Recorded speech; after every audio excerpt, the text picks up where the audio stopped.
2023 में डायरेक्ट जिहाद और 2047 तक इस्लामिक राष्ट्र, भारत के खिलाफ सबसे बड़ी साजिशों का मॉड्यूल अब डिकोड हो रहा है। बिहार में पीएफआई की फुलवारी शरीफ नेटवर्क पर 6 जिलों की पुलिस की दबिश तेज है। इसी बीच गजवाए हिंद की एंट्री से सबको चौंका देने वाला सच सामने आया। तो क्या आतंकी बिहार सॉफ्ट टारगेट बन रहा है? जी हां, क्या बिहार के रास्ते आतंकी इंडिया में घुसने की जुगत में रहते हैं? इन्हीं तमाम सवालों की पड़ताल आज हम नेशन इन्वेस्टिगेशन में करने जा रहे हैं।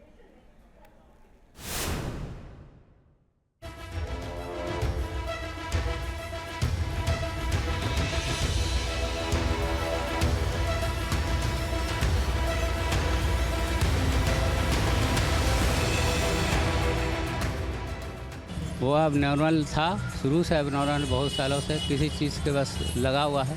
यहाँ पर पावर प्लग वगैरह है और ताहिर इसमें अपना मोबाइल चार्ज करता था और ताहिर दिन भर या तो सोता था या मोबाइल में होता था। और अगर परिवार के लोग मोबाइल छीनने की कोशिश करते थे तो उनसे मारपीट किया जाता था। मौलाना लोग से दोस्ती मदरसा उदरसा जाता था। सर तन से जुदा वाले खूनी जिहाद का पैटर्न तो महज साजिशों का एक फ्रंट है। पीएफआई 2047 तक भारत को इस्लामिक राष्ट्र बनाने के प्लान को अंजाम दे रहा है, तो गजवाए हिंद के आतंकी 2023 में भारत में युद्ध छेड़ने की साजिशों का ताना बाना बुन रहे थे। बिहार से लेकर राजस्थान तक दोहरी साजिशों की जड़ें बहुत गहरी हैं। पक्के सबूतों के साथ ये भी दिखाएंगे कि कैसे कराची कंट्रोल रूम से भारत के मुसलमानों को गजवाए हिंद के लिए तैयार किया जा रहा था।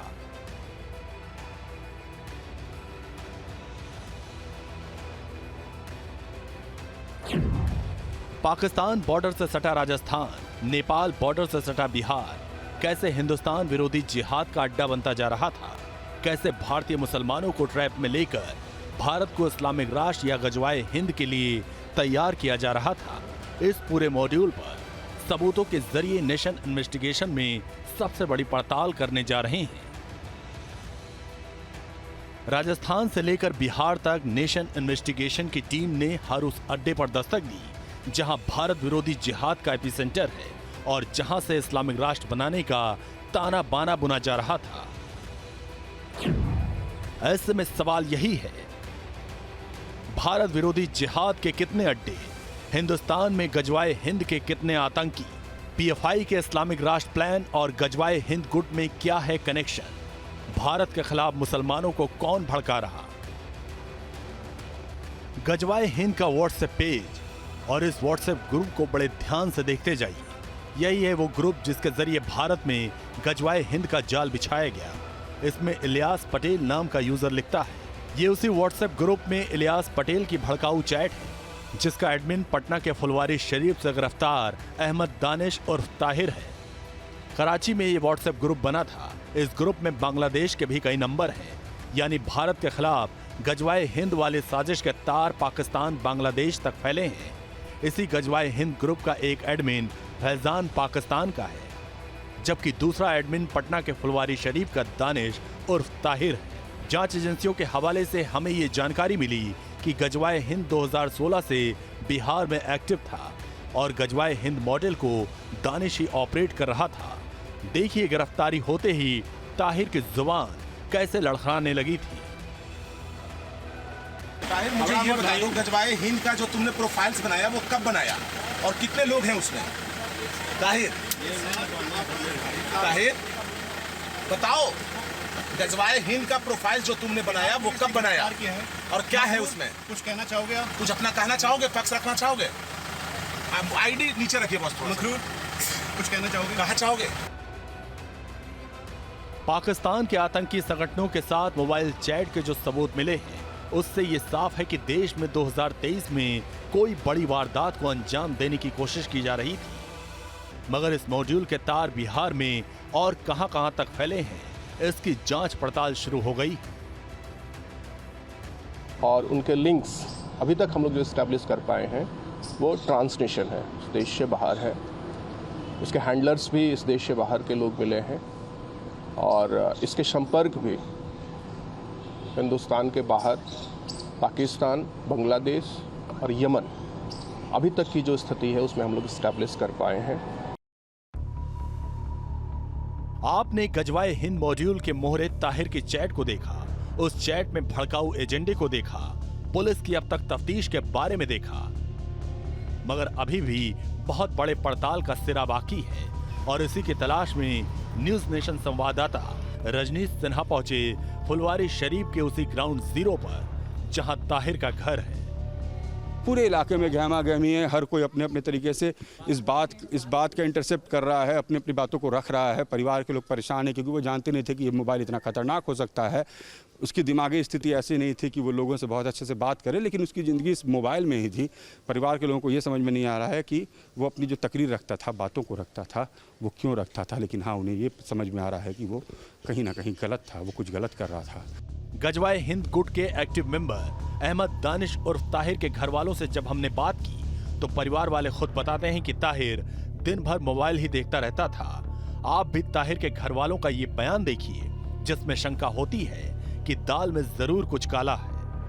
वो अब नॉर्मल था, शुरू से अब नॉर्मल, बहुत सालों से किसी चीज़ के बस लगा हुआ है और कोई काम। मोबाइल पर क्या करता था आप लोग नहीं जानते? नहीं, अब जब देख रहा है, कुछ सीरियल देख रहा है, कभी कुछ देख रहा है, कभी तो भोजपुरी भी देखना शुरू कर देता था, कुछ भी घर में। कहा जा रहा है कि वो पाकिस्तान के लोगों से मिलकर एक ग्रुप चलाया करता था। घर से बाहर नहीं जाता था, वो कैसे मिलेगा? हाँ, मोबाइल में कुछ किया होगा, आप कुछ कर रहे भेज रहे हैं, वो रिसीव किया होगा या ये कुछ भेज दिया होगा। लोग जो उसको बताए वो करता गया, वैसे ही है।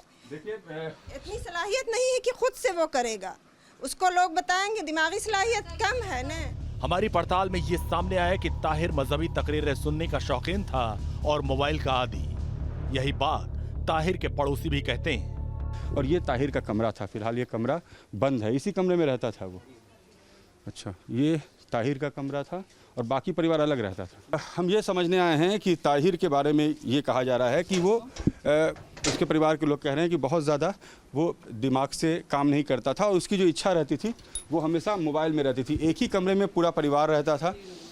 चलिए, क्या था ताहिर का दिमागी स्थिति, क्या करता था वो? दिमागी स्थिति यही था कि मार पीट करता था, जहाँ कुछ बोला जाए, कुछ भी बोला जाए, बस उससे में बहुत नरेटिव छिपे लगता रहे, मारने लगता रहे सबको।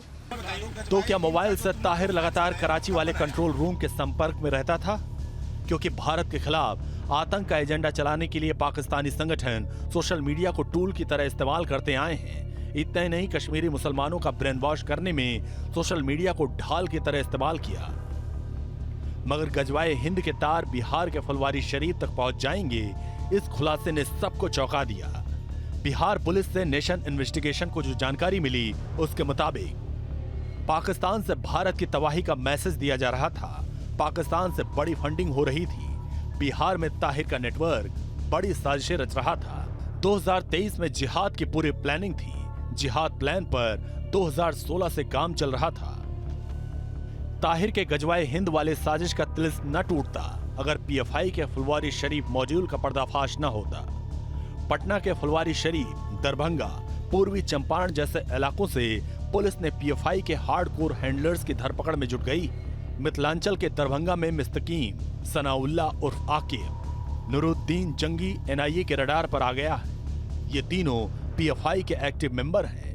बताया जा रहा है कि फुलवारी शरीफ मॉड्यूल को मिथिलांचल तक फैलाने की पूरी साजिश थी। जांच एजेंसियों के हवाले से हमें ये जानकारी मिली। बिहार में इतने खौफनाक नेटवर्क का पर्दाफाश होना ये साफ इशारा करता है कि साजिशों की जड़ें बहुत गहरी हैं और शायद इसी टूटते जिहादी जाल की वजह से पीएफआई अपना नया वीडियो लेकर सामने आ गया।